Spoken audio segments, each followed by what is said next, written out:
I wasn't comfortable in this suit and tie. It was tight in the shoulders and loose around the middle. Not that I was here to look good. I walked up to the man taking tickets. He took the ticket with a happy, "Welcome, sir." I walked in and took a quick look around. Vampires, witches, fairies, both light and dark. I was the only werewolf. Interesting. Twilight had set in and the lights in the tents glowed bright. Welcome, dear friends. It was the imp. He was in a tailcoat suit and top hat. Tonight we have something so rare, so unique, so magnificent for you. There were screens with pictures of Ari, or rather close-ups of her hair, her eyes, her smile. Knowing their intentions, I was more disgusted than impressed. 2 decades ago, a gatekeeper was touched by the source energy beyond the gate. Her unborn was marked as the moon child, the vessel for the spark or the darkness to manifest into. The world was a frenzy as the gatekeeper went into hiding. Some wanted to destroy the child for fear of her power. He shook his head in mocking pity. Those who fear power clearly know not how to use it. The approving confidence exuding from the guests spurred the imp on. The Lycan King was afraid. There was an excited murmur among the crowd. He claimed he destroyed the child, but what if, just what if, friends, that child survived? Hidden, kept alive, and kept away from the rest of us. I saw more than a few narrow their eyes in anger. I, a humble fae, believed. With the help of predictionists, I have concluded my search. I found the moon child. He nodded, satisfied with the odd response. But friends, I am not going to keep her from you. That would be selfish of me. The imp locked eyes with me and smirked. Notice there are no werewolf leaders among us. That is because it was they who kept the child from the rest of us. Vampires and witches hissed at me. Do you know, sir, how valuable even a single hair could be? Or a drop of blood? Or, dare I say it, what her entire corpse would be worth? I said nothing. Your selfishness has no place here. You may leave or be thrown out. I see. So this was the plan all along. I gave him an angry grin and left the tent, grabbing a glass of champagne on my way out. I didn't drink it. Who knew what potion was hidden in the drinks of a fae party? But I thought it looked cocky and rude to do so, and I wanted them to know I wasn't scared of them. I walked out of the tent and down the lawn towards the edge of the forest. I looked up as I tossed the glass to the side. I should have guessed that the auction invite was a setup. I wondered why I didn't think this through. Now what should I do? I had no clue. Suddenly I was grabbed from behind by several strong vampires. I defended myself, but was more surprised that I hadn't felt them coming up on me. What was wrong with me? They didn't bite, they didn't like wolf blood, but they had knuckle spikes and heavy boots and weren't afraid to use them. I arrived at sundown. I counted down in my head to calm my own aura. I didn't want people knowing a Lycan was amongst them. Tracy was waiting on standby in a car back at the parking area, and I kept to the edge of the tent, holding a drink but not drinking. I felt it immediately that I was not the only Lycan here, and I looked around, ready to berate Tracy for leaving the car, but he wasn't there. The presenter on stage, a short man, was quickly pointing accusing fingers at the young one, whose aura was out of control. "Stupid pup," I mumbled. I watched as the boy left, then saw a few vampires follow. The girl was about to be presented. I needed to wait until the right moment to ruin this soiree and kidnap her. Still, I could now hear the other wolf being attacked. I needed to defend my own kind, didn't I? Maybe I could settle it quickly and come back for the girl. Okay, Ari, it's time. Trixie came into the room, glancing at the empty cup.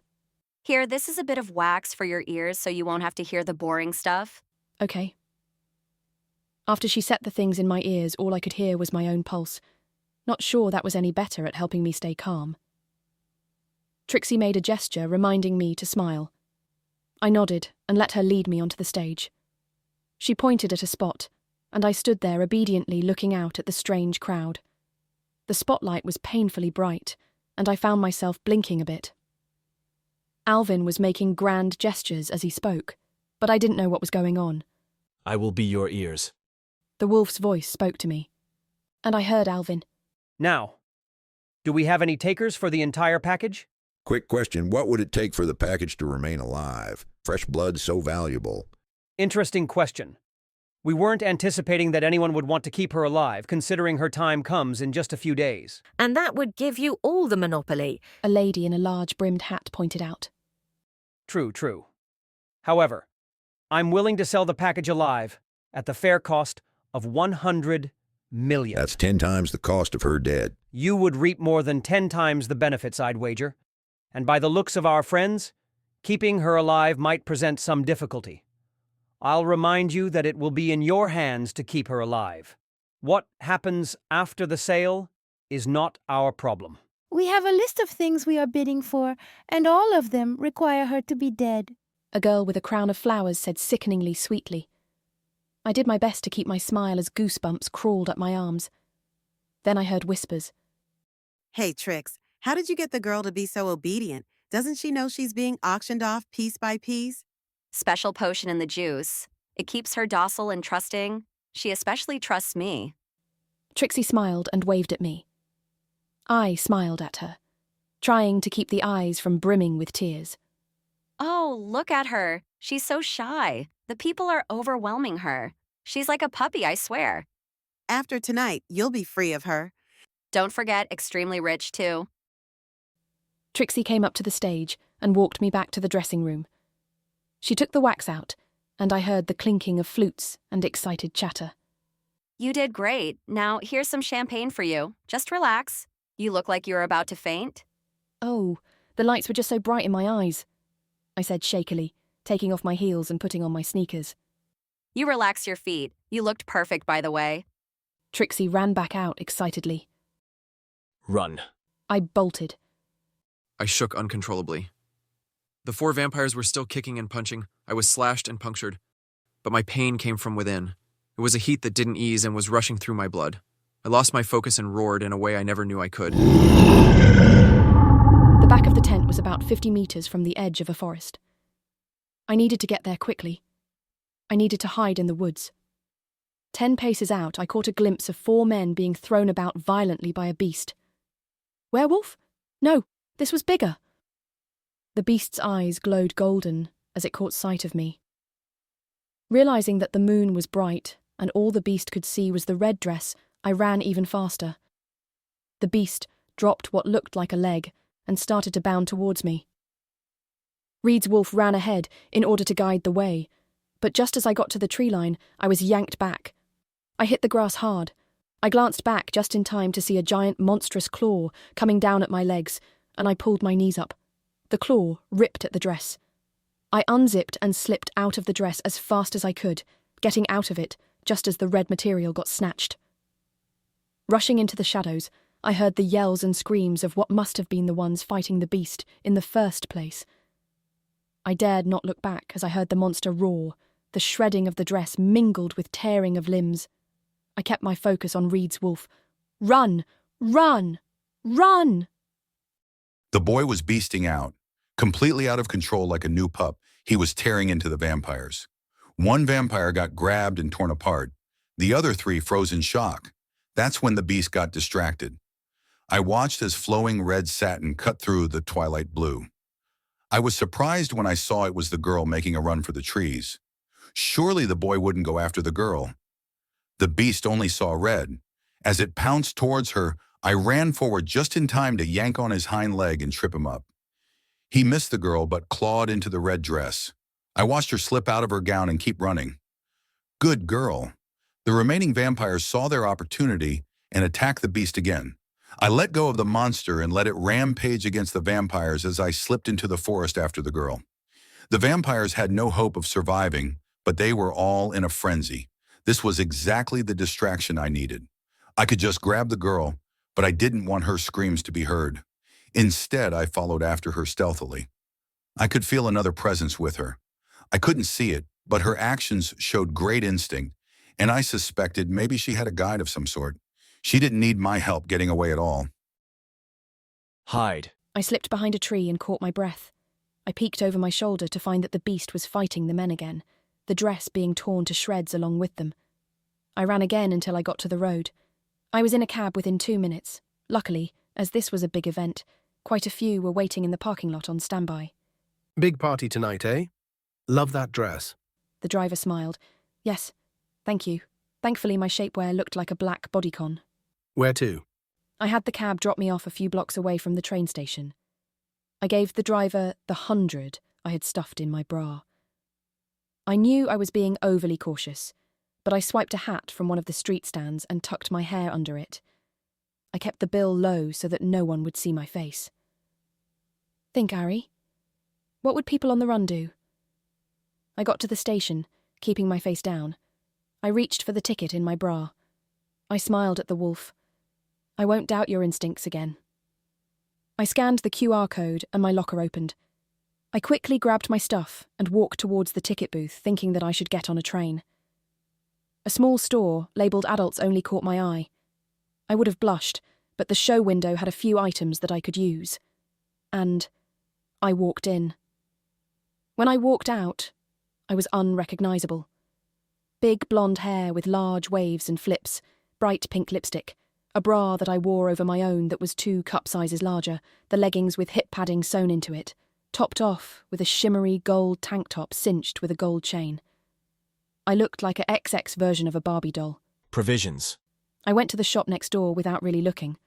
I got a cupcake and bottled water. I wasn't hungry, but I didn't ignore the wolf's instructions. Follow. In public, it was only his voice, but I went where he told me. I was surprised when he guided me out of the station, but I followed, and in a few blocks I was back at the beige apartment. I walked up to the door. It was unlocked. Hide.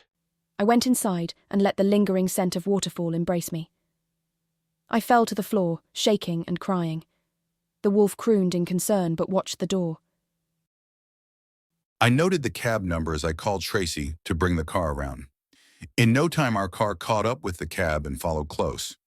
I got out when she did, and Tracy went back to being on standby. I followed her to the station and watched her grab a bag out of a locker. So the girl was prepared to run. Impressive, but run where? I had to cover my laugh at her new getup when she decided to dress like a whore, even if I couldn't deny it was a smart play. The only thing was, she exuded this powerful aura, and if you were looking for her, you would know exactly where she was. She scanned the large hall, and for a brief moment her gaze grazed over me. I shivered. What was that? It was so intense. How were others not screaming? Her new look caught many eyes, but none of them seemed scared at all. This was the Moonchild's power? Calming my goosebumps, I gathered the courage to follow. The girl unexpectedly left the station. I continued to follow her by foot, and she led me to this shithole of an apartment.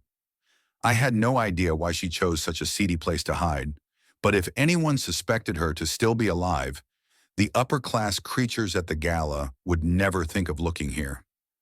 I had the option to knock on her door and introduce myself.